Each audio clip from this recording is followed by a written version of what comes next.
Želiš jak Počni s ovim. 1. Počni dan s malom pobjedom. Napraviti nešto odmah ujutro, poput pospremanja kreveta, daje ti osjećaj postignuća i pokreće cijeli dan. 2. U tišini donosi odluke. Pauza od 5 minuta u tišini omogućuje tvojem mozgu da filtrira emocije i jasnije vidi što je važno. 3. Pitaj se, je li ovo stvarno? Kad uhvatiš sebe u negativnim mislima, preispitaj ih i preuzmi kontrolu nad svojim umom. 4. Piši svoja postignuća. Svaku večer zapiši jednu stvar na koju si ponosan. Tako treniraš svoj da vidi ono što radiš dobro.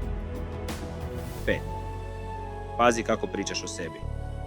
Riječi poput nikad ne uspijevam programiraju tvoj mozak. Zamijeni ih s učim i napredujem. Tvoj je najjači alat koji posjeduješ. Počni ga koristiti danas. Ako želiš još ovakvih mentalnih hakova, zaprati stranicu i rastimo zajedno.